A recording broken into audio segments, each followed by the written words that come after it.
आज का टॉपिक है कैरेक्टरिस्टिक्स ऑफ कूलम्ब फोर्स। दो या दो से ज़्यादा चार्जेस के बीच में उनके चार्ज के कारण उनके बीच में जो फोर्स लगता है that is known as electrostatic force. Okay, इस इलेक्ट्रोस्टैटिक फोर्स की कैलकुलेशन कूलम्ब ने की थी, इसलिए इस फोर्स को कूलम्ब फोर्स भी बोलते हैं। ओके, तो आज हमारा जो टॉपिक है वो है properties characteristics of this force, coulomb force. Okay, तो इसमें जो सबसे पहला कैरेक्टरिस्टिक है that is this force is applicable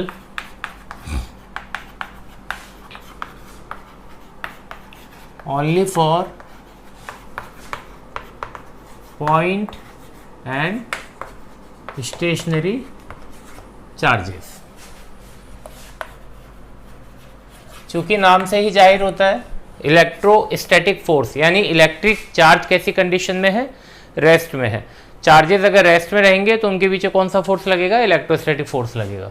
okay, दूसरा यहाँ पे चार्जेस कैसे हैं, पॉइंट चार्जेस। पॉइंट चार्जेस से मतलब क्या है, देखिए कोई ऑब्जेक्ट या कोई बॉडी को हम पॉइंट ऑब्जेक्ट, पॉइंट बॉडी कब कंसीडर करते हैं, तो देखिए ये फोर्स केवल पॉइंट ऑब्जेक्ट के लिए यानी पॉइंट चार्ज के लिए ही क्यों एप्लीकेबल है। इसका रीजन देखिए, हमने दो चार्जेस लिए, एक चार्ज बॉडी है जिस पे चार्ज है Q और दूसरी बॉडी है उस पर कुछ चार्जेस है, मान लेते हैं ये Q2 है और ये वाला कितना है, Q1 है। यहाँ पे हमने एक स्फीयर लिया, स्फेरिकल शेल, और उस पर चार्जेस इस तरह से डिस्ट्रीब्यूट हो रखे हैं उसके आउटर सरफेस के ऊपर। मान लेते हैं चार्जेस का डिस्ट्रीब्यूशन कैसा है, यूनिफॉर्म है। अब इन दोनों चार्ज बॉडी के बीच में हम क्या कैलकुलेट करना चाहते हैं, कूलम्ब का फोर्स। तो देखिए जैसे हम इनको पास में लाते हैं क्या दिक्कत होती है, ये पॉजिटिव चार्जेस के कारण ये सारे के सारे पॉजिटिव चार्जेस रिपल्शन वाला फोर्स एक्सपीरियंस करेंगे। ओके, तो यहाँ पे क्या होता है, ये जितने भी चार्जेस हैं जो सारे के सारे जो इस सरफेस पे है पॉजिटिव चार्जेस, वो रिपल्शन के कारण किस तरफ जाएंगे, पीछे की तरफ जाएंगे। तो जो पहले डिस्ट्रीब्यूशन था यूनिफॉर्म डिस्ट्रीब्यूशन वो बिगड़ जाएगा। ओके, ये सारे चार्जेस किस तरफ चले गए, उस सरफेस पे चले गए जो इस चार्ज से दूर है। तो ये सारे चार्जेस यहाँ पे जितने भी चार्जेस थे वो सब इस वाली सरफेस पे आ जाते हैं, इस तरह से इस वाली सरफेस पे आ जाते हैं। तो हमने क्या देखा, चार्जेस की डेंसिटी एक ही सरफेस पे बढ़ गई। तो पहले चार्ज का डिस्ट्रीब्यूशन कैसा था, यूनिफॉर्म, अब चार्ज का डिस्ट्रीब्यूशन कैसा हो गया, नॉन यूनिफॉर्म, क्योंकि चार्जेस सब एक ही सरफेस पे एक ही लोकेशन पे इकट्ठे हो जाते हैं। क्यों हो जाते हैं, क्योंकि रिपेल कर देता है उनको। तो इन दोनों के बीच में हमारा मोटिव क्या था, इलेक्ट्रोस्टैटिक फोर्स को कैलकुलेट करना। तो पहले हम क्या करने वाले थे, इलेक्ट्रोस्टैटिक फोर्स को कैलकुलेट करने के लिए इन दोनों के बीच की डिस्टेंस लेते। वो कहाँ से लेते, इस शेल के सेंटर से लेते। कब, जब चार्जेस यूनिफॉर्मली डिस्ट्रीब्यूट थे। लेकिन अब चार्जेस किस तरफ चले गए हैं, एक इस वाली सरफेस पे चले गए हैं। तो अब हमारा जो डिस्टेंस है जो कि पहले R1 था वो बढ़ के अब कितना हो गया, इतना इंक्रीज कर गया R2। तो अब यहाँ पे हमें कूलम्ब फोर्स कैलकुलेट करने के लिए प्रॉब्लम ये आती है कि हम डिस्टेंस कौन सी ले, क्योंकि हम जो चार्ज बॉडी लेके आए थे यहाँ पे उस पर तो चार्जेस का डिस्ट्रीब्यूशन कैसा था, यूनिफॉर्म था। यूनिफॉर्म चार्जेस का डिस्ट्रीब्यूशन था, यानी पूरी आउटर सरफेस पे चार्जेस फैले हुए थे। उस वक्त जो हम कूलम्ब फोर्स के लिए डिस्टेंस लेते हैं, यहाँ पे जो डिस्टेंस रखते हैं R स्क्वायर में, वो कौन सी रखते हैं, R1। लेकिन जैसे ही लाए वहाँ पे रिपल्शन के कारण क्या हुआ, चार्जेस का डिस्ट्रीब्यूशन ही बिगड़ गया। यूनिफॉर्मली चार्ज डिस्ट्रीब्यूशन किस में कन्वर्ट हो गया, नॉन यूनिफॉर्म चार्ज डिस्ट्रीब्यूशन में कन्वर्ट हो गया। सारे चार्जेस एक ही लोकेशन पे जाके इकट्ठे हो गए। अब हमें डिस्टेंस कौन सी लेनी पड़ रही है, R2। तो अब हम R1 को कैलकुलेट करें या R2 को कैलकुलेट करें, क्योंकि जैसे ही इसको थोड़ा सा और पास ले जाएंगे तो ये चार्जेस और पास आ जाएंगे। अगर इसको दूर लेके जाएंगे तो ये वापस से यूनिफॉर्म डिस्ट्रीब्यूशन की तरफ होंगे, फैलेंगे। तो हम क्या देखते हैं कि यहाँ पे ये चार्जेस रेस्ट में नहीं रह पा रहे। ओके, चार्जेस का जो डिस्ट्रीब्यूशन है वो सेटल डाउन नहीं हो पा रहा। जब तक चार्जेस का डिस्ट्रीब्यूशन सेटल डाउन नहीं होता तब तक हम फोर्स कैलकुलेट नहीं कर सकते, क्योंकि फोर्स कैलकुलेट करने के लिए हमें एक यूनिक डिस्टेंस चाहिए, एक सिंगल डिस्टेंस चाहिए। और यहाँ पे जैसे ही इस ऑब्जेक्ट को, चार्ज बॉडी को आगे पीछे करते हैं तो ये वाले चार्जेस का डिस्ट्रीब्यूशन बिगड़ जाता है। यानी हर बार हमें R1 की वैल्यू अलग अलग मिलती है, कभी R1 R2 बन जाता है, फिर कभी R3 बन जाएगा, कभी और कुछ निकल के आएगा डिस्टेंस। तो एक सिंगल वैल्यू नहीं मिल रही डिस्टेंस की हमें, तो यहाँ पे कूलम्ब का फोर्स हम कैलकुलेट नहीं कर पाते। तो क्या कारण है, यहाँ पे चार्जेस का डिस्ट्रीब्यूशन बिगड़ गया।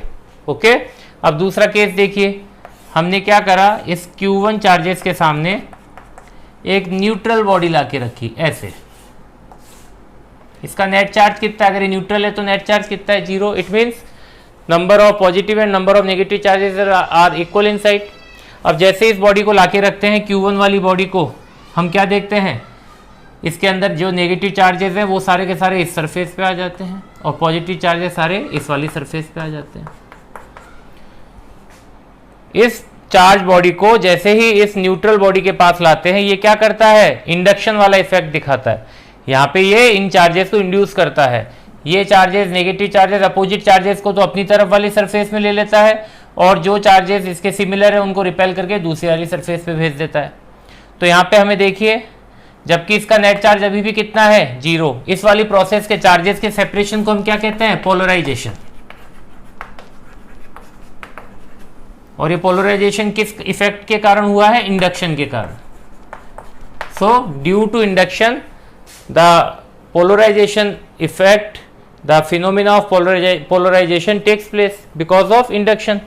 तो अब यहाँ पे हम फोर्स कैसे कैलकुलेट करें? देखिए, इसके कारण ये हुआ, चार्जेस का सेपरेशन हुआ, तो इसके और नेगेटिव के बीच में एक फोर्स लगता है, मान लेते डिस्टेंस R1 है, और इसके और पॉजिटिव के बीच में एक फोर्स लगता है, डिस्टेंस R2 है। R1 डिस्टेंस R2 से कम है, ओके। यहाँ पे जितने नेगेटिव चार्जेस है उतने ही रिपेल होके यहाँ पॉजिटिव चार्जेस गए हैं, ओके। तो यहाँ पे चार्जेस का मैग्नीट्यूड, यहाँ पे चार्जेस का मैग्नीट्यूड सेम है, लेकिन क्या डिफरेंस आ गया डिस्टेंस का? ये नेगेटिव चार्जेस कम डिस्टेंस पे हैं, R1 डिस्टेंस पे हैं, और ये R2 डिस्टेंस पे, R2 डिस्टेंस ज्यादा है, तो अट्रैक्शन वाला फोर्स रिपल्शन वाले फोर्स से ज्यादा लग रहा है। लेकिन अब ध्यान रखिए, इस बॉडी का नेट चार्ज कितना है? पहले भी 0 था, अभी भी 0 है, क्योंकि जो नंबर ऑफ चार्जेस है नेगेटिव और पॉजिटिव चार्जेस वो तो अभी भी इक्वल ही है, केवल चार्जेस का सेपरेशन ही तो हुआ है, लेकिन है तो अभी भी उस बॉडी के अंदर ही चार्जेस। तो नेट चार्ज अभी भी कितना है? 0। नेट चार्ज 0 है तो फिर हम फोर्स कैसे कैलकुलेट कर रहे हैं? क्योंकि कूलाम्ब का फोर्स तो किसके बीच में लगता है? दो चार्जेस के बीच में लगता है। यहाँ पे तो इस पे Q1 चार्ज है और इस पे नेट चार्ज कितना है? अभी भी 0, ओके। तो इस केस में फिर हम ये कूलाम्ब का फोर्स कैसे एक्सपीरियंस हो रहा है? तो ये एक प्रॉब्लम आ जाती है। और चलो हो भी रहा है कूलाम्ब का फोर्स, तो कौन सी वाली डिस्टेंस को लेके कूलाम्ब का फोर्स निकाला जाए, R1 या R2? तो एक सरफेस पे R1 वाला फोर्स लगता है, दूसरी सरफेस पे R2 वाला फोर्स लगता है, जबकि इस नेट चार्ज कितना है इस बॉडी पे? 0। तो नेट फोर्स कितना लगना चाहिए इस बॉडी पे? 0। लेकिन इसकी दो सरफेसेस पे अलग अलग फोर्सेस निकल के आते हैं, एक R1 डिस्टेंस वाला यानी अट्रैक्शन वाला और एक R2 डिस्टेंस वाला यानी रिपल्शन वाला force. So this is a problem. तो यहाँ भी एक प्रॉब्लम है, डिस्टेंस अलग अलग हो जाती है, यहाँ भी डिस्टेंस अलग अलग हो जाती है, और इसका तो नेट चार्ज ही 0 है, इस पर तो कूलाम्ब फोर्स लगेगा ही नहीं, तब भी हमें फोर्स देखने को मिल रहा है। तो या तो हमारी कूलाम्ब की डेफिनेशन गलत है या हमारी प्रक्रिया जो प्रोसेस है वो गलत है। तो जो हमारी प्रोसेस है दैट इज रॉन्ग। इस तरह से कूलाम्ब का फोर्स फाइंड आउट नहीं करते। तो कैसे करते हैं? कूलाम्ब का फोर्स केवल एप्लीकेबल है पॉइंट चार्ज के लिए, okay. This is not a point charge. ये पॉइंट चार्ज क्यों नहीं है? पॉइंट चार्ज होने के लिए क्या इनको पॉइंट की शेप में आना पड़ेगा या पॉइंट की साइज में आना पड़ेगा? नो, इसकी शेप और साइज से कुछ फर्क नहीं पड़ता, फर्क पड़ता है इस डिस्टेंस से, ओके। इस डिस्टेंस को कहते हैं ऑब्जर्वेशन डिस्टेंस। दो चार्जेस के बीच का जो डिस्टेंस होता है, जिसके थ्रू हम जिस सेपरेशन पे हम जो फोर्स को कैलकुलेट करने जा रहे हैं, उस सेपरेशन पे, उस डिस्टेंस पे सारा कुछ डिपेंड करता है, ओके। और इस डिस्टेंस को कहते हैं ऑब्जर्वेशन डिस्टेंस। तो यहाँ पे पॉइंट चार्जेस नहीं है। ये कारण क्या है कि जो ऑब्जर्वेशन डिस्टेंस है उसके कंपैरिजन में इनका साइज क्या है? काफी ज्यादा है। यानी कहने का मतलब ये है कि जो ऑब्जर्वेशन डिस्टेंस हमने ली है वो इन दोनों के साइज के कंपैरिजन में काफी कम ली है। इस कारण से ये इफेक्ट देखने को मिल रहा है। यहाँ पे क्या प्रॉब्लम आ रही है? डिस्ट्रीब्यूशन में गड़बड़ी। इसको हम लिखते हैं change in distribution, change in charge distribution. और चार्जेस के डिस्ट्रीब्यूशन में चेंज आएगा तो R1 और R2 चेंज हो जाएंगे। ऐसे ही इंडक्शन के कारण पोलराइजेशन होगा, पोलराइजेशन होगा तो R1 और R2 दो डिस्टेंसेस मिल गई। तो यहाँ पे जो नेट फोर्स है वो कितना होना चाहिए? 0, लेकिन फिर भी यहाँ पे दो सरफेसेस पे नेट फोर्स निकल के आने लगता है, ओके। तो ये सारी प्रॉब्लम है। किस कारण से? ऑब्जर्वेशन डिस्टेंस के कारण से। ऑब्जर्वेशन डिस्टेंस हमने इतनी कम ले ली है कि जो चार्ज बॉडीज है उनका साइज इस डिस्टेंस को ओवरटेक कर गया, ओवरशूट कर गया। इसका मतलब जो ऑब्जर्वेशन डिस्टेंस है वो इनके साइज के कंपैरिजन में काफ़ी छोटी हो गई है। ये इतने पास में रखे गए हैं कि हम इनको पॉइंट चार्ज कंसीडर नहीं कर पा रहे। तो अगर हम इन दोनों को पॉइंट चार्ज कंसीडर कर लेंगे तब जाके हमारा कूलाम्ब का फोर्स काम करेगा। तो उसके लिए हमें क्या करना पड़ेगा? उसके लिए हमें ऑब्जर्वेशन डिस्टेंस को बढ़ाना पड़ेगा। ऑब्जर्वेशन डिस्टेंस बढ़ाने से कैसे फर्क पड़ता है, देखिए ये एक ऑब्जेक्ट है, इसकी कुछ हाइट है, मान लेते हैं ये हाइट है पी क्यू। ओके, यहाँ पे हमारा ऑब्जर्वेशन, हमने एक चार्ज रखा है यहाँ पे, ये वाला चार्ज रखा, मान लेते हैं इससे पी और क्यू को हम इस तरह से देखते हैं, या हम खुद यहाँ पे खड़े हैं, ये हमारा ऑब्जर्वेशन एंगल है। ओके, इसको हम देखते हैं। अब हम थोड़ा और पीछे चल जाते हैं, हमने हमारी ऑब्जर्वेशन डिस्टेंस पहले इतनी रखी थी, अब ऑब्जर्वेशन डिस्टेंस को हमने बढ़ा दिया। ओके, मान लेते हैं पहले एंगल कितना बन रहा था 80 डिग्री, अब एंगल कितना बनता है 60 डिग्री। हमने ऑब्जर्वेशन डिस्टेंस और बढ़ाई, हम थोड़े और पीछे चले गए, पीछे गए तो ये वाला एंगल और छोटा हो जाएगा। एंगल किसके इक्वल होता है, एंगल इक्वल होता है आर्क अपॉन रेडियस, यानी जो आर्क है वो किसके इक्वल होती है, एंगल इंटू रेडियस। ओके, तो हम क्या कर रहे हैं, हम हमारा एंगल छोटा करते जा रहे हैं। जैसे जैसे एंगल छोटा होता जाएगा ये ऑब्जर्वेशन डिस्टेंस बढ़ती जा रही है और हमारा एंगल छोटा होता जा रहा है। एक ऐसी सिचुएशन आएगी जब ये ऑब्जर्वेशन डिस्टेंस इतनी ज्यादा बढ़ जाएगी कि ये वाला जो एंगल है, ऑब्जर्वेशन एंगल है, कितना हो जाएगा, 0। उस सिचुएशन में जब एंगल 0 हो जाएगा तो आर्क का क्या होगा, इसका क्या होगा, दिस इज आर्क, इस आर्क का क्या होगा, ये भी क्या हो जाएगी 0। तो जब एंगल, ऑब्जर्वेशन एंगल 0 हो जाता है तब उस केस में ये दोनों लाइंस आपस में कैसी हो जाएंगी, पैरेलल। जब ये दोनों लाइंस आपस में पैरेलल हो गई, इट मींस ये दोनों एक ही पॉइंट से आ रही है, एक ही लोकेशन से आ रही है, यानी पी और क्यू जो अभी अलग अलग लोकेशन पे हैं, ये दोनों एक ही लोकेशन पे आ गए। अगर ये दोनों एक ही लोकेशन पे आ गए तो इस डिस्टेंस का क्या हुआ बीच में जो है, इस पी क्यू हाइट का क्या हुआ, साइज का क्या हुआ, ये खत्म हो गई, क्योंकि ये दोनों एक ही पॉइंट पे आ गए। तो पी और क्यू जब एक ही पॉइंट पे आ जाते हैं तब ये दोनों लाइंस पैरेलल हो जाती है, एंगल कितना हो जाता है, 0 हो जाता है। तो हमें ऐसी ऑब्जर्वेशन डिस्टेंस चाहिए, ओके, वो वाली ऑब्जर्वेशन डिस्टेंस चाहिए जिसके रेस्पेक्ट में ये दोनों पॉइंट एक ही लोकेशन पे आ जाए, यानी ये P है पॉइंट और ये Q है पॉइंट। ओके, तो जैसे जैसे ऑब्जर्वेशन डिस्टेंस बढ़ेगी इसके रेस्पेक्ट में इसका साइज कैसा होता जाएगा, छोटा होता जाएगा, छोटा होता जाएगा और फाइनली क्या हो जाएगा, पॉइंट में कन्वर्ट हो जाएगा। इसके रेस्पेक्ट में इसका साइज क्या होता जाएगा, मान लेते हैं लीनियर ऑब्जेक्ट है तो इसका साइज धीरे धीरे कम होता जाएगा, कम होता जाएगा और एक टाइम आएगा जब ऑब्जर्वेशन डिस्टेंस इतनी ज्यादा हो जाएगी कि इसकी हाइट क्या हो जाएगी, 0, यानी ये भी क्या हो जाएगा, पॉइंट बन जाएगा। So this will become point charge, this will become point charge कब, जब ऑब्जर्वेशन डिस्टेंस को हमने काफी ज्यादा बढ़ा दिया। ओके, तब जाकर ये क्या बन जाते हैं, पॉइंट चार्ज बन जाते हैं। पॉइंट चार्ज मतलब, पॉइंट ऑब्जेक्ट मतलब डायमेंशन लेस, साइज लेस, जिसके पास ना डायमीटर होता है ना रेडियस होती है। ओके, दिस इज पॉइंट, इसके पास कोई साइज नहीं है। ओके, तो ऑब्जर्वेशन डिस्टेंस पे डिपेंड करता है कि हम इस ऑब्जेक्ट को पॉइंट ऑब्जेक्ट कंसीडर करें या नहीं करें। तो इसका पॉइंट चार्ज होना, पॉइंट ऑब्जेक्ट होना जरूरी है कूलम्ब फोर्स को एक्सपीरियंस करने के लिए, कूलम्ब फोर्स को कैलकुलेट करने के लिए, क्योंकि जब तक ये पॉइंट ऑब्जेक्ट नहीं बनेंगे, जब तक ये दोनों पॉइंट चार्ज नहीं बनेंगे, तब तक हमें एक ही डिस्टेंस नहीं मिलेगी इन दोनों के बीच में।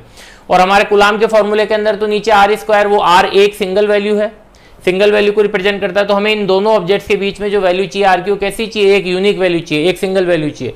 सिंगल वैल्यू चाहिए, R1 और R2 दो अलग अलग नहीं चाहिए, एक सिंगल वैल्यू चाहिए। एक सिंगल वैल्यू के लिए ऑब्जर्वेशन डिस्टेंस को इतना ज्यादा बढ़ा दिया जाए कि जो ऑब्जेक्ट का साइज है वो उस डिस्टेंस के कंपैरिजन में कैसा हो जाए, नेग्लिजिबल हो जाए। तो हम उस ऑब्जेक्ट के साइज को, वो चार्ज बॉडी के साइज को हम क्या ले लेंगे, एज ए पॉइंट ऑब्जेक्ट। तो उस केस में फिर हम क्या उसको कंसीडर करेंगे, पॉइंट चार्ज कंसीडर करेंगे और फिर हमारा कूलम्ब का फॉर्मूला निकलेगा। ओके, सो वही चीज यहां पे लागू होती बात। जब ये डिस्टेंस बढ़ती जाएगी तो ये बॉडी अपने आप एक दूसरे के रेस्पेक्ट में क्या होती जाएगी, छोटी होती जाएगी।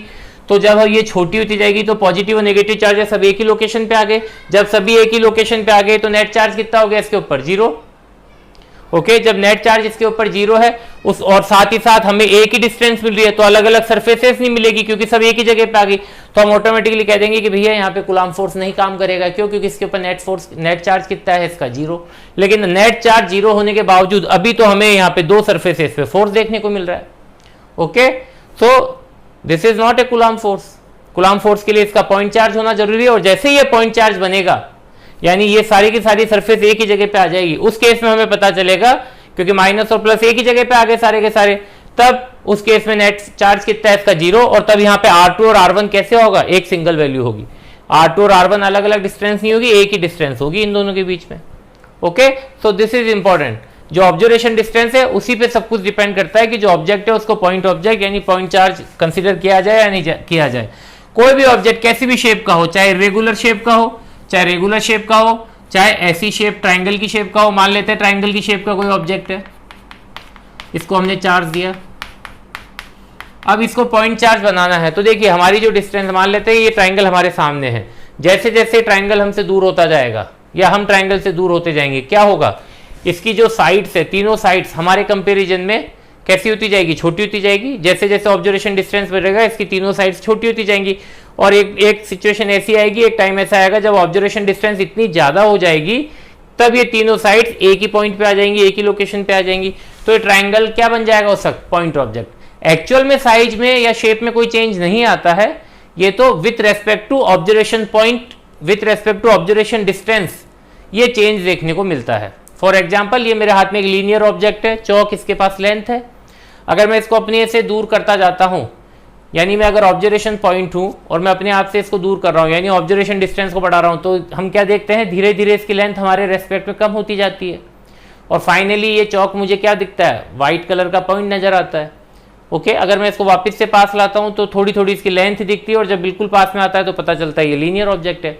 तो जब इसको हम दूर लेके जाते हैं तो पॉइंट ऑब्जेक्ट बन जाता है, जब पास में लेके आते हैं तो एक्चुअल साइज का ऑब्जेक्ट दिखता है। तो इसकी साइज और शेप में तो कोई रियल में चेंज नहीं आ रहा, चेंज किस में आ रहा है, ऑब्जर्वेशन डिस्टेंस में। ऑब्जर्वेशन डिस्टेंस के कंपैरिजन में, या यूं कह दीजिए ऑब्जर्वेशन पॉइंट के रेस्पेक्ट में, इसका साइज कम ज्यादा होता है। जैसे जैसे डिस्टेंस को कम ज्यादा करेंगे इसके साइज में या इसकी शेप में चेंज आएगा। शेप में क्या चेंज आएगा, फाइनली पॉइंट बन जाएगा, चाहे कैसी भी शेप का हो, ट्राइंगल शेप का हो, स्क्वायर शेप का हो, चाहे ऐसी आड़ी टेढ़ी कोई सी भी शेप हो, किस में कन्वर्ट हो जाएगी, पॉइंट में कन्वर्ट हो जाएगी जब चीज दूर होती है। तो याद रख लीजिए ऑब्जर्वेशन डिस्टेंस को हमेशा हम कैसे लेंगे, हमेशा हमें ऑब्जर्वेशन डिस्टेंस ऐसा लेना है कि जिसके रेस्पेक्ट में दोनों चार्ज बॉडीज को हम क्या कंसीडर कर सके, पॉइंट चार्ज कंसीडर कर सके। और पॉइंट चार्ज कंसीडर करेंगे तब जाके ही हम कूलाम का फॉर्मूला, कूलाम का फोर्स अप्लाई कर सकते हैं। अदरवाइज ये प्रॉब्लम आएगी अगर ऑब्जर्वेशन डिस्टेंस को हमने मेंटेन नहीं किया, तो उस केस में ये दोनों ऑब्जेक्ट पॉइंट ऑब्जेक्ट नहीं बनेंगे, फिर हमें दो अलग अलग डिस्टेंसेस मिलेगी। दो अलग अलग डिस्टेंसेस मिलने से नेट चार्ज जीरो होने के बावजूद यहाँ पे कूलाम फोर्स देखने को मिल रहा है। So this is wrong, okay, this process is wrong. तो हमारा तरीका यही है, ऑब्जर्वेशन डिस्टेंस को मेंटेन करा जाए। और कितना किया जाए, तो आंसर यही है कि ऑब्जर्वेशन डिस्टेंस हमेशा कम से कम इतनी तो हो कि जो ऑब्जेक्ट है, चार्ज बॉडीज हैं, उनका साइज उस ऑब्जर्वेशन डिस्टेंस के रेस्पेक्ट में कैसा हो, नेग्लिजिबल। बस हमें इतना ध्यान रखना, ओके। तो ऑब्जर्वेशन डिस्टेंस को हमें इतना मेंटेन करना है कि उसके रेस्पेक्ट में जो चार्ज बॉडीज है उनका साइज कैसा हो, काफी कम हो। So remember this thing. Student काफी पूछते हैं कि पॉइंट ऑब्जेक्ट, पॉइंट चार्ज क्यों लिया जाता है, यहीं पे क्यों एप्लीकेबल है, तो उसका रीजन यही है, अगर पॉइंट चार्ज या पॉइंट ऑब्जेक्ट नहीं यूज में लेंगे तो ये प्रॉब्लम आएगी, कूलाम फोर्स हम फाइंड आउट नहीं कर पाएंगे। ओके, सो ये हमारा फर्स्ट कैरेक्टरिस्टिक जो सबसे इंपॉर्टेंट है। सेकंड देखिए, सेकंड पॉइंट है, this is a central force.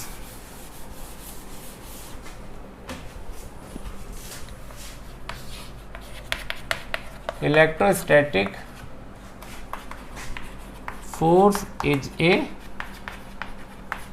Central force. Central force से मतलब होता है that is it acts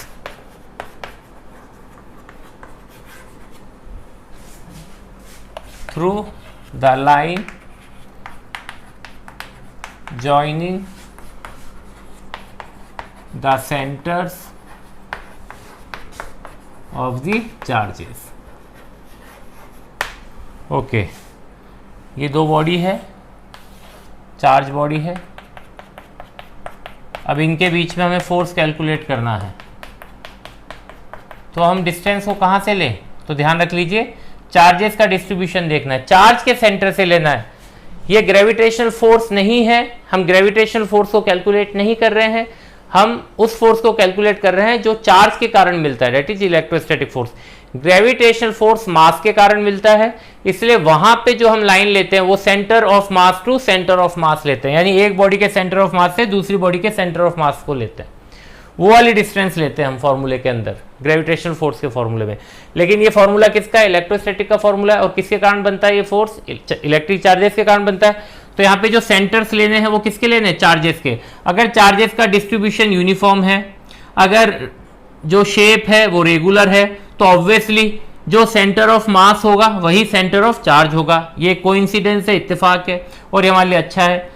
okay, यहाँ भी सेंटर ऑफ चार्ज और सेंटर ऑफ मास सेम है, क्योंकि दोनों शेप कैसी है, स्पेरिकल शेप है, इसलिए स्पेरिकल शेप में और चार्ज का डिस्ट्रीब्यूशन कैसा है, यूनिफॉर्म है, आउटर सरफेस पे फैला हुआ है, यूनिफॉर्म डिस्ट्रीब्यूशन है। तो इस केस में सेंटर ऑफ चार्ज और सेंटर ऑफ मास एक ही लोकेशन पे, यानी स्पेरिकल शेल के सेंटर पे। लेकिन कई बार अगर सपोज चार्ज का डिस्ट्रीब्यूशन नॉन यूनिफॉर्म है, इस तरह से है,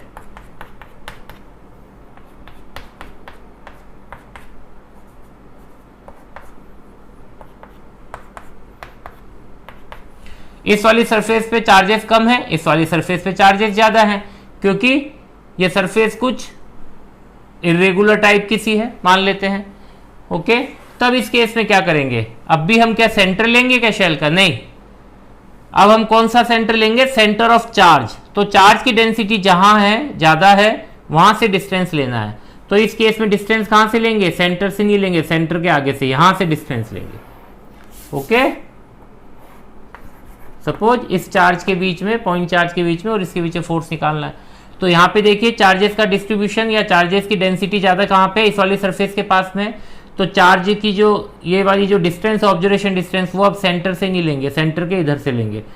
ठीक है, अब ये वाला सेंटर कौन सा है हमारा, centre of the charges. Okay, क्योंकि चार्जेस की डेंसिटी ज़्यादा यहाँ पे है, तो इसलिए चार्जेस का इफेक्ट ज़्यादा यहीं से आ रहा है, फोर्स का इफेक्ट यहीं से ज़्यादा आ रहा है, तो अब डिस्टेंस यहाँ से लेंगे। तो ये बात ध्यान रखनी है।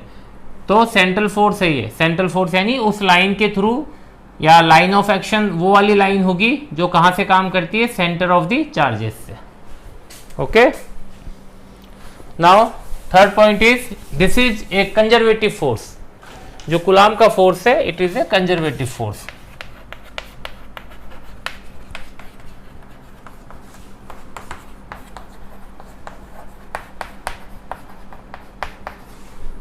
कंजर्वेटिव का मतलब होता है work done is independent of the path followed. क्या चीज है, इलेक्ट्रोस्टैटिक फोर्स एक कंजर्वेटिव फोर्स है, जैसे ग्रेविटेशनल फोर्स एक कंजर्वेटिव फोर्स थी। देखिए कंजर्वेटिव फोर्स का एग्जांपल, ये हमारे हाथ में एक मास है, ग्रेविटेशनल फोर्स के एग्जांपल से हम इस फोर्स को समझेंगे। ये हमारे हाथ में एक मास है, इसके ऊपर हम ग्रेविटेशनल फोर्स लग रहा है अभी हाल फिलहाल, इसके ऊपर हम कुछ वर्क करते हैं। कितना वर्क करते हैं, देखिए इसको हम h हाइट पे लेके जाएंगे तो हम कितना वर्क करेंगे, h हाइट पे लेके गए, फोर्स लगाया और h हाइट पे लेके गए। कितना फोर्स लगाया, इस पे हमने इसके वेट के बराबर फोर्स लगाया। वेट यानी इसके नीचे, इसके ऊपर जो ग्रेविटेशनल फोर्स लग रहा है नीचे की तरफ, वर्टिकली डाउनवर्ड, उसके अगेंस्ट हमने इस पे फोर्स लगाया, इसको h हाइट पे ले जाने के लिए। तो उसके अगेंस्ट हमें कितना फोर्स लगाना है, जितना इसका वेट है, जितना इस पे ग्रेविटेशनल फोर्स लग रहा है। तो हमने भी इस पे कितना फोर्स लगाया, mg फोर्स लगाया। mg फोर्स लगा के हमने इसको h हाइट तक डिस्प्लेस किया। हमने फोर्स लगाया और डिस्प्लेस किया, यानी हमने इस पे क्या किया, वर्क किया। कितना फोर्स लगाया, mg, और कितना डिस्प्लेस किया, h हाइट को डिस्प्लेस किया। तो इस पे टोटल वर्क कितना किया हमने, mgh।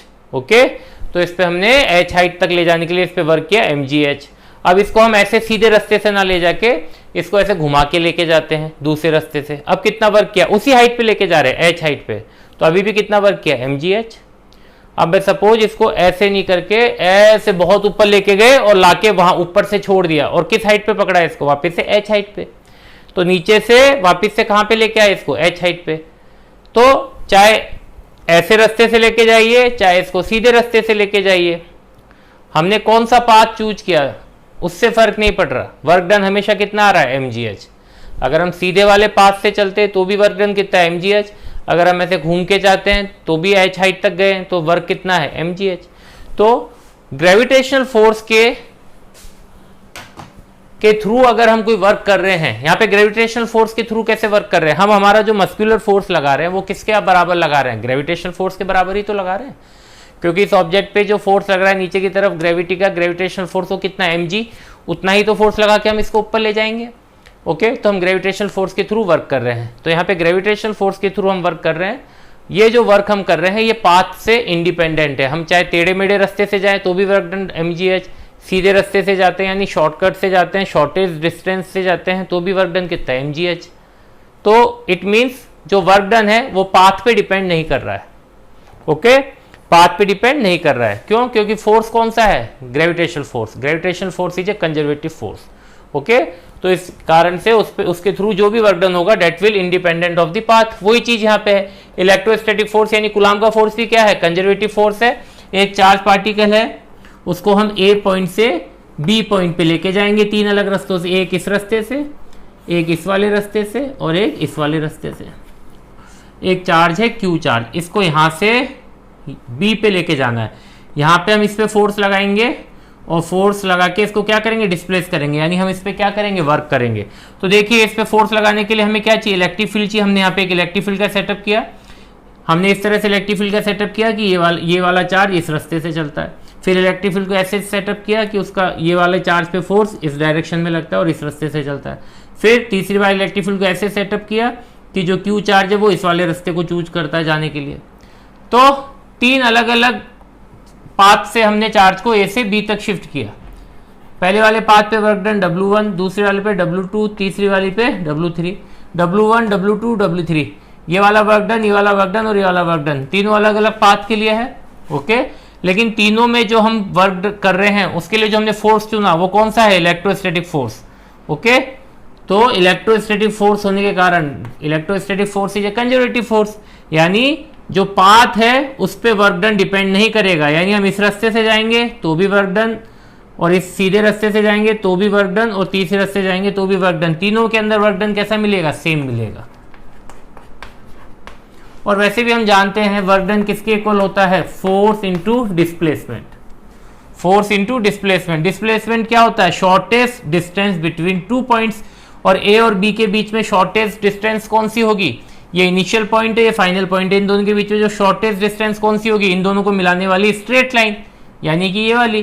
तो आप चाहे ऐसे घूम के जाइए, चाहे ऐसे घूम के जाइए, अगर आपका जो मोशन है that is because of electrostatic force, तो जो वर्क डन है वो कैसा होगा? इक्वल होगा, चाहे आप कोई से भी रास्ते से जाइए। ओके, क्योंकि इलेक्ट्रोस्टैटिक फोर्स कैसा है? कंजर्वेटिव फोर्स है। और फॉर्मूले से भी हम देख सकते हैं डिस्प्लेसमेंट मतलब क्या होता है? हम इस रास्ते से गए, ये तो हमने डिस्टेंस चुनी, लेकिन डिस्प्लेसमेंट क्या होगा? ए से बी के बीच में शॉर्टेस्ट डिस्टेंस, ये वाली। अगर हम ए से बी तक इस वाले रास्ते से गए तो ये क्या है? डिस्टेंस, और डिस्प्लेसमेंट वापस से क्या होगी? ये होगी shortest distance.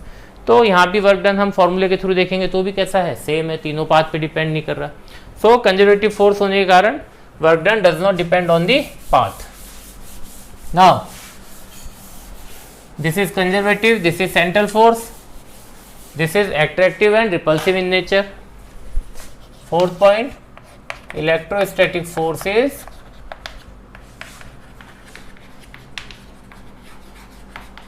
attractive and repulsive in nature. ये हमें पता है। Okay, fifth point, gravitational force के साथ में अगर कंपेयर करें तो ध्यान रखिए gravitational force is only attractive in nature. Mass के कारण जो एक दूसरे पे फोर्स लगता है, मासेस के बीच में जो फोर्स लगता है ग्रेविटेशनल फोर्स, वो हमेशा अट्रैक्शन वाला होता है। लेकिन चार्जेस के कारण जो फोर्स लगता है वो अट्रैक्शन और रिपल्शन कोई सा भी हो सकता है। यानी इलेक्ट्रोस्टैटिक फोर्स जो है वो अट्रैक्टिव और रिपल्सिव कैसा भी हो सकता है, डिपेंड करता है चार्जेस के नेचर पे। ओके, इसके बाद देखिए जो इलेक्ट्रोस्टैटिक फोर्स है, electrostatic force obeys Newton third law of motion. That is, this force is Newtonian in nature.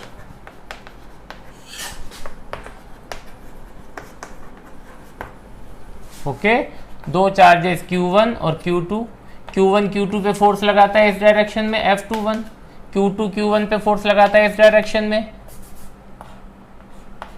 F12। ये दोनों फोर्सेस कैसे हैं? Equal in magnitude, opposite in direction. Okay, so equal in magnitude, opposite in direction and acting on different bodies. तो ये तीनों चीजें अगर काम करती है तो हम क्या कहते हैं कि फोर्सेस कैसी हैं? Newtonian in nature, action reaction वाली फोर्सेस है। देखिए एक्शन रिएक्शन फोर्स क्या होता है, न्यूटन्स के थर्ड लॉ में हमने क्या पढ़ा था, एक बॉडी ए, एक दूसरी बॉडी है B body, okay, A body ने बी बॉडी के साथ फिजिकल कांटेक्ट किया और इसको पुश किया, यानी इस पे फोर्स लगाया, ए ने बी पे एक्शन किया, तो बी क्या करेगी ए पे, रिएक्शन। अब देखिए बी के ऊपर क्या हुआ है, एक्शन हुआ है, और बी ने क्या किया है, रिएक्शन किया है। अगर हमसे ये पूछा जाए पहले एक्शन हुआ है या रिएक्शन हुआ है, तो आंसर याद रखिए कि दोनों एक ही इंस्टेंट पे होते हैं, एक ही मोमेंट पे दोनों फोर्सेस लगती हैं। इसलिए अगर एक ही मोमेंट पे लगती है तो हम इसको अगर एक्शन कह दें और इसको रिएक्शन कह दें तो कोई भी फर्क नहीं पड़ता, ओके, तब भी ये सही रहेगा। ए ने एक्शन किया, बी ने रिएक्शन किया, ये दोनों क्या, एक्शन रिएक्शन फोर्स, ओके। अब देखिए एक्शन और रिएक्शन ये दोनों फोर्स कैसे हैं, equal in magnitude, opposite in direction. Action मान लेते हैं 100 न्यूटन का हुआ है, तो रिएक्शन भी कितने न्यूटन का होगा, 100 न्यूटन का होगा। एक्शन की डायरेक्शन टूवर्ड्स राइट, रिएक्शन की डायरेक्शन टूवर्ड्स लेफ्ट। और तीसरा देखिए पॉइंट, दोनों अलग अलग बॉडीज पे हो रहे हैं, एक्शन किस पे हो रहा है, बी पे, रिएक्शन किस पे हो रहा है, ए पे। तीसरा पॉइंट ये याद रखिए। चौथा, दोनों फोर्सेस एक ही इंस्टेंट पे लग रही है, एक्शन और रिएक्शन एक ही टाइम पे हो रहा है। तो वापस से ये 4 पॉइंट्स अगर सेटिस्फाई हो जाते हैं तो हम कह सकते हैं कि जो पेयर है, जो जोड़ा है, वो कौन सा, एक्शन रिएक्शन वाला है। दोबारा से, दोनों फोर्सेस मैग्नीट्यूड में इक्वल होनी चाहिए, डायरेक्शन में अपोजिट होनी चाहिए, एक ही इंस्टेंट पे लगनी चाहिए, और फोर्थ जो सबसे इंपॉर्टेंट है, दोनों फोर्सेस दो अलग अलग बॉडीज पे, यानी दो डिफरेंट बॉडीज पे लगनी चाहिए। फॉर एग्जाम्पल, जैसे यहां पे एक ऑब्जेक्ट ऐसे रखा है, इस पे ऐसे फोर्स लगा, किसी ने यहां से फोर्स लगाया इस पे, और किसी ने यहां से फोर्स लगाया इस पे, तो ये एक्शन रिएक्शन नहीं है। मान लेते हैं ये 100 न्यूटन है और ये भी 100 न्यूटन है। एक ऑब्जेक्ट को किसी ने यहां से फोर्स लगा के दबाया 100 न्यूटन फोर्स से, और उसी इंस्टेंट पे इधर से किसी ने 100 न्यूटन फोर्स लगा दिया, तो इस पे नेट फोर्स कितना है, 0। नेट फोर्स कितना है, 0। जबकि एक्शन रिएक्शन जो फोर्सेस है वो नेट फोर्स 0 नहीं बनाती है। नेट फोर्स हमेशा क्या रहता है एक्शन रिएक्शन के कारण, नॉन जीरो। देखिए अगर बी की बात करें, केवल बी की बात करें, बी पे क्या हो रहा है, एक्शन, और केवल बी की बात करें तो बी के ऊपर नेट फोर्स कितने मैग्नीट्यूड का है, 100 न्यूटन का, तो इस पे नेट फोर्स है, और इस नेट फोर्स के कारण ये एक्सीलरेशन भी महसूस करेगा, इट कैन एक्सीलरेट, ओके। और कैसे एक्सीलरेट करेगा, फोर्स इज इक्वल टू कितना होता है, मास इनटू एक्सीलरेशन। तो एक्सीलरेशन कितना हो गया, फोर्स अपॉन मास। जितना इसका मास होगा, 100 न्यूटन तो फोर्स है, और जितना इसका मास होगा उसके हिसाब से उसके अकॉर्डिंग एक्सीलरेट करेगा। ऐसे ही अगर ए की बात करें तो ए पे रिएक्शन लग रहा है कितने न्यूटन का, 100 न्यूटन का, तो इसके ऊपर भी नेट फोर्स कितना है, 0 है क्या, नहीं है, नॉन जीरो है, तो ये भी नेट फोर्स नॉन जीरो है, तो ये भी एक्सीलरेट करेगा according to its mass, okay. लेकिन इधर देखिए, ये वाला फोर्स इस डायरेक्शन में, ये वाला फोर्स इस डायरेक्शन में, दोनों फोर्सेस इक्वल हैं, दोनों फोर्सेस अपोजिट है, दोनों फोर्सेस एक ही इंस्टेंट पे लग रहे हैं, और ये तीनों कंडीशन यहां भी फुलफिल होती है। दोनों फोर्सेस इक्वल है, दोनों फोर्सेस अपोजिट है, और दोनों फोर्सेस एक ही इंस्टेंट पे लग रही है। लेकिन इन दोनों में एक डिफरेंस आ गया, ये दोनों फोर्सेस एक ही बॉडी पे लग रही हैं, और दोनों फोर्सेस का लाइन ऑफ एक्शन कैसा है, सेम है। यहां पे देखिए दोनों फोर्सेस दो अलग अलग बॉडी पे लग रही हैं। एक बॉडी एक्शन कर रही है, यानी एक बॉडी तो एक्शन को एक्सपीरियंस कर रहा है, और उसी इंस्टेंट पे एक्शन करने वाली बॉडी किस चीज को एक्सपीरियंस कर रही है, रिएक्शन को एक्सपीरियंस कर रही है। तो एक तो फोर्स लगाने वाला है और एक फोर्स को एक्सपीरियंस करने वाला है। यहां पे देखिए फोर्स को एक्सपीरियंस करने वाला एक ही है, दोनों फोर्सेस को एक्सपीरियंस करने वाला एक ही बॉडी है। तो यहां पे हमारी शुरू की 3 कंडीशन तो फुलफिल हो गई, इक्वल, अपोजिट और सेम टाइमिंग पे लग रहे हैं दोनों फोर्स। लेकिन जो फोर्थ कंडीशन है, जो सबसे इंपॉर्टेंट है कि ये दोनों फोर्सेस डिफरेंट बॉडीज पे लगनी चाहिए, वो वाली कंडीशन फुलफिल नहीं हो रही, इसलिए ये एक्शन रिएक्शन नहीं है, ओके। और एक्शन रिएक्शन कभी भी नेट फोर्स 0 नहीं बनाती, लेकिन यहाँ पे देखिए नेट फोर्स कितना हो गया, 0। तो ध्यान रखिए, इस चीज से बच के रहना है कि कई बार स्टूडेंट इसको एक्शन रिएक्शन मान लेते हैं, एक्शन रिएक्शन इसको कहते हैं, okay. For action and reaction there should be 2 bodies. और यहाँ पे देखिए इसको हमने एक्शन रिएक्शन माना क्योंकि ये इस कंडीशंस को फुलफिल कर रही है, दोनों इक्वल मैग्नीट्यूड के फोर्स है, दोनों अपोजिट डायरेक्शन में काम कर रहे हैं, दोनों एक ही टाइम पे काम कर रहे हैं, और फोर्थ एंड फाइनल जो इंपॉर्टेंट पॉइंट है, दोनों अलग अलग बॉडीज पे लग रहे हैं। F12 किस पे लग रहा है, Q1 चार्ज पे, और F21 किस पे लग रहा है, Q2 चार्ज पे। तो यहाँ पे 2 चार्ज बॉडीज है। Okay, so this is Newtonian in nature. ऐसे ही 6 पॉइंट देखिए इसका,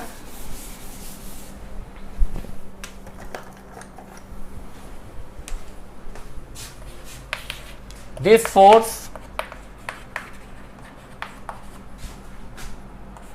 is applicable for all types of charge distribution, that is for linear charge distribution, for surface charge distribution and for volumetric charge distribution। तो ये coulomb formula हर जगह applicable है, हर type के charge distribution पे applicable है। 7 point superposition को भी follow करता है। It obeys principle of superposition. Superposition क्या है? किसी पर्टिकुलर एक चार्ज के ऊपर नेट फोर्स कितना होता है?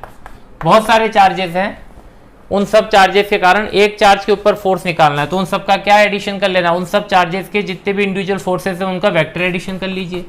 F1 plus F2 plus F3 plus F4 ऐसे करते करते जितने भी चार्जेस हैं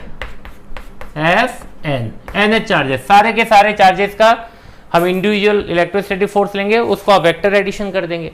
सो इस तरह से हम सुपरपोजिशन प्रिंसिपल को भी ये फॉलो करता है, ओबे करता है। ओके, नाउ 7 पॉइंट हो गए। अब एक और चीज, जो इलेक्ट्रोस्टैटिक फोर्स है इसका जो रेंज है वो बहुत ज्यादा है, यानी इनफाइनाइट तक है इसका range.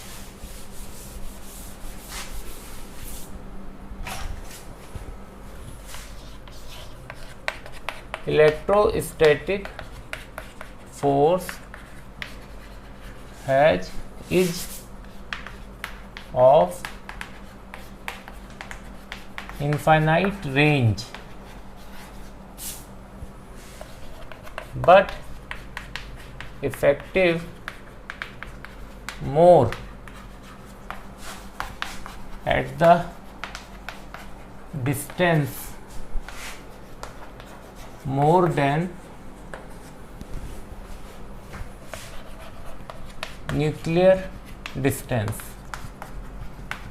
that is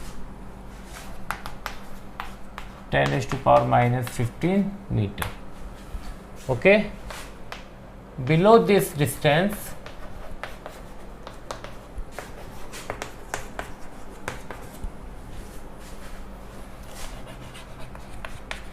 nuclear force of attraction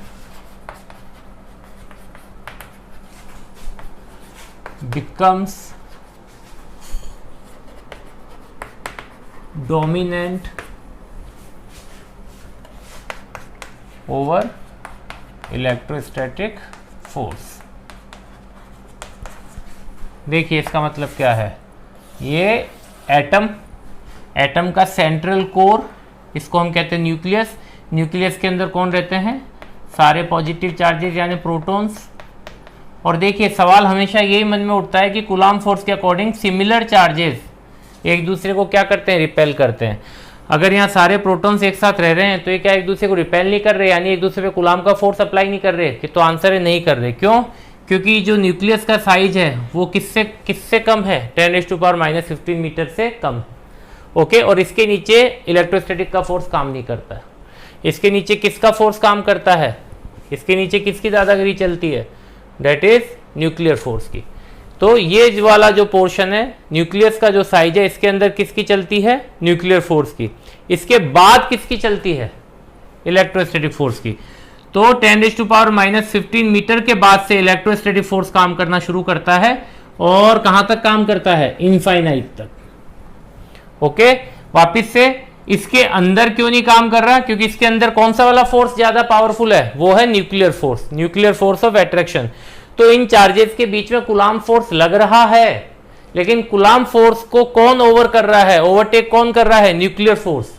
तो कूलाम्ब फोर्स के कारण ये एक दूसरे से दूर होना चाहते हैं, लेकिन न्यूक्लियर फोर्स के कारण, न्यूक्लियर के अट्रैक्शन वाले फोर्स के कारण ये एक दूसरे के पास जुड़े रहते हैं। और साथ में कौन रहते हैं यहाँ पे, न्यूट्रॉन्स। तो न्यूट्रॉन्स और प्रोटॉन्स इन ये सब एक दूसरे से दूर जाना चाहते हैं, लेकिन जा नहीं पाते, क्यों, न्यूक्लियर फोर्स के कारण। कूलाम्ब फोर्स भी यहाँ लगता है, लेकिन कूलाम्ब फोर्स की वैल्यू यहाँ पे बहुत कम होती है। कूलाम्ब फोर्स के ऊपर कौन चलता है, यहाँ पे किसकी चलती है, न्यूक्लियर फोर्स की। तो न्यूक्लियर फोर्स इनको बाहर जाने ही नहीं देता। तो ये आंसर है कि जो प्रोटॉन्स होते हैं सिमिलर चार्जेस होने के बावजूद भी एक साथ मिलके रहते हैं, ओके, क्योंकि इलेक्ट्रोस्टैटिक फोर्स यहाँ पे काम नहीं करता। मान के ये चलिए कि यहाँ पे काम नहीं करता, क्योंकि यहाँ पे किसकी चलती है, केवल न्यूक्लियर फोर्स की। तो फिर इलेक्ट्रोस्टैटिक फोर्स कहाँ से बनना शुरू होता है, इस डिस्टेंस के बाद से, 10⁻⁻15 मीटर के बाद से, इसके ऊपर वाली डिस्टेंस है, इस पे इलेक्ट्रोस्टैटिक फोर्स काम करता है, इसके बिलो पे काम नहीं करता है, ओके। और जो इलेक्ट्रोस्टैटिक फोर्स यहाँ से काम करना शुरू करेगा, फिर कहाँ तक काम करता है, इनफाइनाइट तक काम करता है। इनफाइनाइट से मतलब इनफाइनाइट बहुत दूर तक।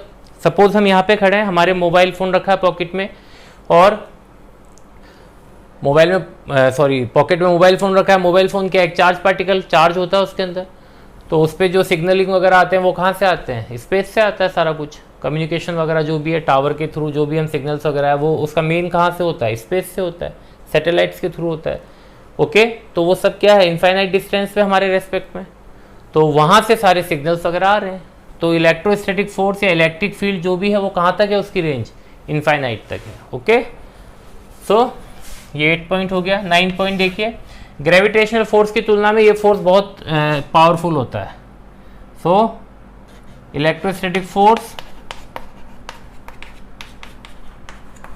इज ग्रेटर, और इसको हम ग्रेटर नहीं स्ट्रॉन्गर लिखेंगे, स्ट्रॉन्गर देन ग्रेविटेशनल फोर्स। देखिए, ये ग्रेविटेशनल फोर्स, ये इलेक्ट्रोस्टैटिक फोर्स, ये स्ट्रॉन्ग न्यूक्लियर फोर्स, ये वीक न्यूक्लियर फोर्स। तो 1:10⁻36 रेशियो 10⁻39 रेशियो 10⁻24, ये रिलेशन होता है इन फोर्सेस के बीच में, okay. So gravitational force, electrostatic force और ग्रेविटेशनल फोर्स में कौन स्ट्रॉन्गर है, इलेक्ट्रोस्टैटिक फोर्स। और इसका प्रूफ सिंपल सा हम देख सकते हैं। अगर हम अभी कॉम्ब करें, ड्राई हेयर हो और कॉम्ब करें, तो उस कॉम्ब से कागज का टुकड़ा चिपक जाता है। ये अर्थ है हमारी, और हम यहाँ पे खड़े हुए हैं, ये हमारे हाथ में कॉम्ब है, ओके। हमने इस कॉम्ब को अपने बालों पे रगड़ा, इसके बाद चार्ज आया और इससे एक कागज का टुकड़ा चिपक जाता है। ये छोटा सा कागज का टुकड़ा इस पे चिपक गया, कौन से फोर्स के कारण, इलेक्ट्रोस्टैटिक फोर्स के कारण ये कागज का टुकड़ा चिपका हुआ है। अब देखिए, जिस वक्त ये इलेक्ट्रोस्टैटिक फोर्स के कारण चिपका हुआ है, तो उस वक्त क्या इस पे ग्रेविटेशनल फोर्स काम नहीं कर रहा, बिल्कुल कर रहा है। इस कागज पे पूरी अर्थ के मास के कारण इस पे ग्रेविटेशनल फोर्स लग रहा है, लेकिन तब भी ये कागज का जो टुकड़ा है अपने इलेक्ट्रोस्टैटिक फोर्स को छोड़ता नहीं है, ये कॉम से चिपका रहता है।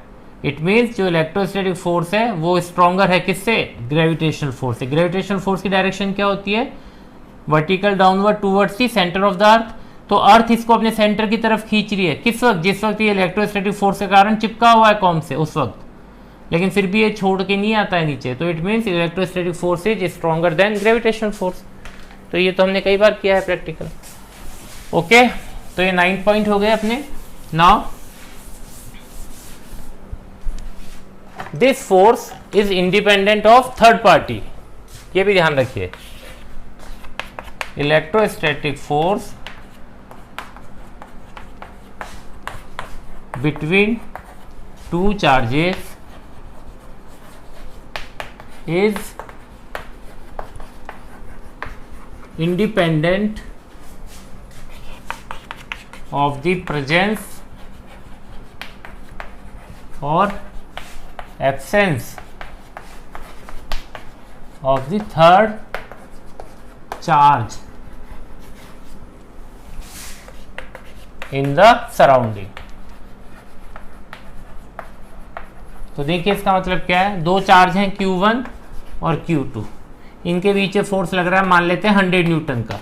अब हम एक तीसरा चार्ज लेके आ गए यहाँ पे Q3, तो जब Q3 नहीं था तब इन दोनों के बीच कितना फोर्स लग रहा था 100 न्यूटन। अब Q3 को लेके आ गए, इनके सराउंडिंग में लाके रख दिया, तो क्या इन दोनों के बीच में जो फोर्स लग रहा है उस पर कुछ इफेक्ट आएगा? तो नहीं, आंसर है नहीं आएगा कोई भी इफेक्ट। पहले भी 100 न्यूटन लग रहा था जब ये नहीं था यहाँ पे, और इसकी प्रेजेंस में भी कितना लगेगा 100 न्यूटन लगेगा। तो फिर चेंज किस में आएगा? तो आंसर है चेंज आएगा इनके ऊपर जो नेट फोर्स लग रहा है उस पे।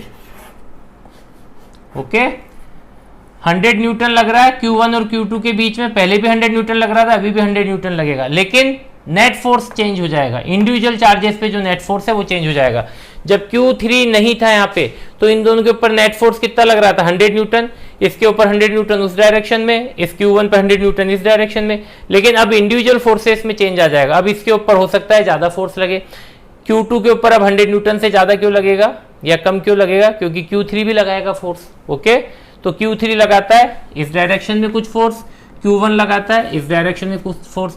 तो इस पे पहले नेट फोर्स की डायरेक्शन कैसी थी? हॉरिजॉन्टल डायरेक्शन, लेकिन अब Q3 के कारण इस डायरेक्शन में भी आ गया फोर्स, तो अब इस पे नेट फोर्स कैसा लगेगा? इन दोनों के जो रिजल्टेंट वेक्टर है उसकी डायरेक्शन में ये वाला फोर्स होगा और इसका कुछ मैग्नीट्यूड होगा। तो नेट फोर्स में चेंज आ जाता है, इंडिविजुअल चार्जेस के नेट फोर्स में चेंज आ जाता है, लेकिन उनके बीच में जो फोर्स लग रहा है, दो चार्जेस के बीच में जो फोर्स लग रहा है उसमें कोई चेंज नहीं आता है। ओके, तो this is 10th point.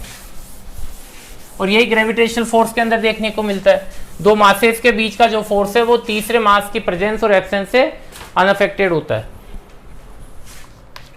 Okay, now electrostatic force between two charges independent of the presence और absence of the third charge in the surrounding. Okay, next point, ये फील्ड फोर्स है, Coulomb force is field force. Okay, force दो तरह से काम करता है, एक कांटेक्ट के थ्रू और एक फील्ड के थ्रू। जैसे ये एक ऑब्जेक्ट है, इस ऑब्जेक्ट से हमने दूसरे ऑब्जेक्ट का फिजिकल कांटेक्ट बनाया और इस पे फोर्स लगाया, तो ये वाला फोर्स कैसा हो गया? कांटेक्ट वाला फोर्स। और एक दूसरा फोर्स देखिए, हमने इसको ऐसे छोड़ा और ये नीचे की तरफ आता है, ये नीचे की तरफ मूव कर रहा है। अगर ये मूव कर रहा है मोशन में, इट मीन्स इस पे फोर्स लग रहा है कहीं ना कहीं से, तो इस पे तो नीचे से किसी ने कांटेक्ट बनाया ही नहीं, तो इस पे फोर्स कहां से लगा? तो आंसर है अर्थ का अपनी सराउंडिंग में एक फील्ड बना हुआ है, उस फील्ड के अंदर जैसे कोई ऑब्जेक्ट आता है उस पे फील्ड के थ्रू फोर्स लगता है, और इस फोर्स को हम क्या कहते हैं? Gravitational force. तो जैसे ग्रेविटेशनल फोर्स एक फील्ड के थ्रू लगने वाला फोर्स है, वैसे ही इलेक्ट्रोस्टैटिक फोर्स भी एक फील्ड के थ्रू लगने वाला फोर्स है। और इस इलेक्ट्रोस्टैटिक फोर्स को जो फील्ड लगाता है उस फील्ड को हम क्या कहते हैं? Electric field. Okay, so this force is a field force. और किस फील्ड के थ्रू लगता है? इलेक्ट्रिक फील्ड के थ्रू लगता है। तो Coulomb force is a field force. Gravitational force भी एक फील्ड फोर्स है। ओके, कूलॉम फोर्स किसको ओबे करता है? Obeys inverse square law. Inverse square law, देखिए इनवर्स स्क्वायर लॉ क्या होता है? 1/r²। यही ग्रेविटेशनल फोर्स के अंदर हमने देखा था। ग्रेविटेशनल फोर्स का फॉर्मूला क्या होता है? Capital G m1 m2/r²। तो r के साथ में क्या रिलेशन है? इनवर्स स्क्वायर लॉ का। तो ये बड़ा इंटरेस्टिंग रिलेशन है। इस डिस्टेंस को डबल करेंगे तो फोर्स 4 टाइम्स कम हो जाएगा, डिस्टेंस को ट्रिपल करेंगे तो फोर्स 9 टाइम्स कम हो जाएगा, डिस्टेंस को 4 टाइम्स करेंगे तो फोर्स 16 टाइम्स कम हो जाएगा। यानी डिस्टेंस का बहुत ज़्यादा इफेक्ट पड़ता है इस फोर्स पे। यानी दो चार्जेस के बीच में अगर डिस्टेंस थोड़ा सा भी कम ज़्यादा करते हैं तो फोर्स में जो चेंज आता है वो बहुत ज़्यादा आता है। फोर्स इंक्रीज करेगा तो बहुत ज़्यादा करेगा, डिक्रीज करेगा भी तो बहुत ज़्यादा करेगा, थोड़े से चेंज से। ओके, डिस्टेंस को थोड़ा सा भी आपने, सपोज डिस्टेंस को आपने हाफ कर दिया तो फोर्स कितना हो जाएगा? डबल हो जाएगा। ओके, फोर्स में डबल चेंज आ जाएगा। तो ये हमें ध्यान रखना है। ओके, तो this is 12th point.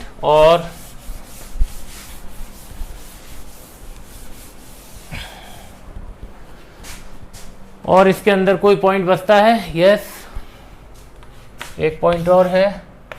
This force it is a non universal force.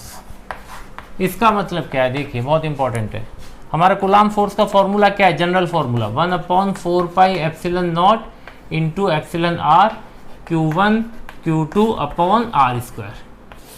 Okay, ये फॉर्मूला किसका है, मीडियम का या जनरल फॉर्मूला। इसको हम चाहे तो वैक्यूम में कन्वर्ट कर लेंगे या किसी मीडियम के लिए अगर हमें फॉर्मूला रखना हो, यानी दो चार्जेस अगर किसी मीडियम के बीच में, मीडियम के अंदर हैं, तो उस मीडियम की यहाँ पे प्रॉपर्टी लिख देते हैं, उस मीडियम की प्रॉपर्टी यानी उस मीडियम की रिलेटिव परमिटिविटी लिख देते हैं। यहाँ पे रिलेटिव परमिटिविटी, हर अलग अलग मीडियम की रिलेटिव परमिटिविटी अलग अलग है। This is a constant but for a particular medium, ठीक है, अलग अलग मीडियम के लिए ये अलग अलग कॉन्स्टेंट है। फॉर एग्जाम्पल वाटर के लिए 80 है, तो कोई सा भी वाटर हो उसका हमें रिलेटिव परमिटिविटी कितना होगा, उसका 80। रिलेटिव परमिटिविटी मतलब होता है electrical permittivity of a medium with respect to vacuum, okay, that is known as relative permittivity. Epsilon is equal to epsilon naught into epsilon R. This is this is permittivity, electrical permittivity of vacuum, electrical permittivity of medium, और इन दोनों के respect में हमने किसको निकाला, इन दोनों का जो रेशियो है वो क्या कहलाता है, रिलेटिव परमिटिविटी। हमारे पास किसी भी मीडियम की जो वैल्यू है परमिटिविटी की वो एब्सोल्यूट परमिटिविटी नहीं है, वो रिलेटिव परमिटिविटी की वैल्यू है। जैसे वाटर की है परमिटिविटी 80, तो वाटर की परमिटिविटी 80 जो है वो किसके रेस्पेक्ट में, वैक्यूम के रेस्पेक्ट में। यानी अगर वैक्यूम के अंदर कुछ फोर्स लग रहा है तो वाटर के अंदर कितने टाइम्स कम हो जाएगा, 80 टाइम्स कम हो जाएगा, ओके। ग्लास का है 3 to 4 परमिटिविटी, यानी वैक्यूम के रेस्पेक्ट में जो फोर्स है वो ग्लास में कितने टाइम्स कम हो जाएगा, 3 to 4 टाइम्स कम हो जाएगा। तो this is permittivity of any medium but with respect to vacuum, and this is absolute permittivity of medium, absolute permittivity of vacuum, and this is relative permittivity. Now ये अलग अलग medium के लिए इसकी value अलग अलग होती है। This is a constant but for different medium it has different value of constant, okay। so अगर अलग अलग मीडियम में इसकी वैल्यू अलग अलग होगी तो अलग अलग मीडियम में फोर्स की वैल्यू भी अलग अलग होगी ऑब्वियसली। तो ये वाला जो फोर्स है वो मीडियम टू मीडियम चेंज होता रहता है। तो इसका मतलब अगर चार्जेस को हम वैक्यूम में रखेंगे तो मान लेते हैं 100 न्यूटन फोर्स लग रहा है, वाटर में रखा तो 100 न्यूटन लगेगा क्या, नहीं, 100 न्यूटन से कम लगेगा। कितने टाइम्स कम लगेगा, वाटर की परमिटिविटी कितनी है, रिलेटिव परमिटिविटी 80, तो 80 टाइम्स कम हो जाएगा फोर्स। तो कहने का मतलब ये है कि मीडियम टू मीडियम, जैसे जैसे आप मीडियम चेंज करोगे वैसे वैसे फोर्स की वैल्यू चेंज होगी, क्योंकि क्या चेंज होगा मीडियम चेंज होने से, रिलेटिव परमिटिविटी, और रिलेटिव परमिटिविटी चेंज होगा तो फोर्स भी चेंज होगा। सो ये फोर्स किसके इक्वल है, ये फोर्स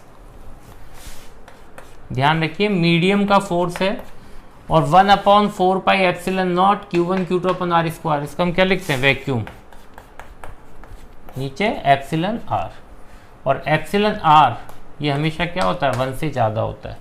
तो force in vacuum is equal to epsilon R force in medium.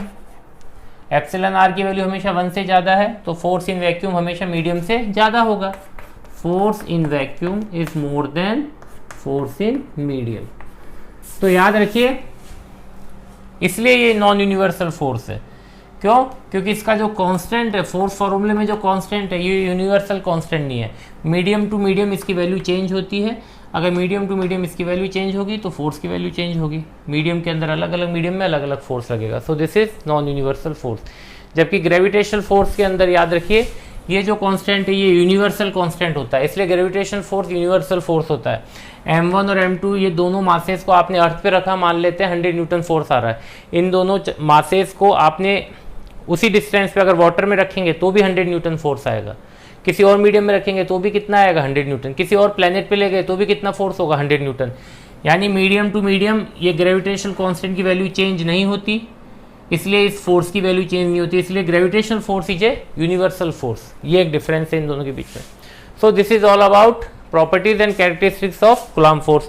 अब याद रखिए अगर इसको हम कंपैरिजन करें ग्रेविटेशनल फोर्स के साथ में तो सिमिलरिटीज तो काफ़ी सारी आ जाएंगी दोनों के बीच में। जैसे दोनों सुपरपोजिशन को फॉलो करते हैं, दोनों थर्ड पार्टी से इंडिपेंडेंट है, और दोनों ही इनवर्स स्क्वायर लॉ को भी फॉलो करते हैं, दोनों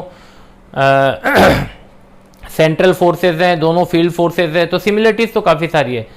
जो इम्पोर्टेंट पॉइंट है इसमें दोनों फोर्सेज के बीच में अगर कंपैरिजन करना है तो इनमें डिफरेंसेस देखिए, इनमें डिफरेंसेस क्या क्या है। तो ध्यान रखिए कूलम्ब फोर्स और ग्रेविटेशनल फोर्स में जो फर्स्ट डिफरेंस है वो ये है कि ग्रेविटेशनल फोर्स तो एट्रैक्टिव होता है और कूलम्ब का फोर्स एट्रैक्टिव और रिपल्सिव दोनों होता है। तो पहला डिफरेंस तो ये हो गया दोनों में। दूसरा, gravitational force is a universal force but this is non universal force.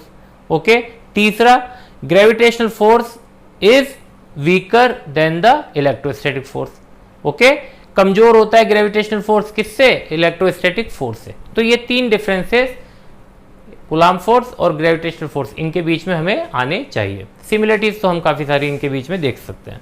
So this is all about characteristics of coulomb force. Thank you.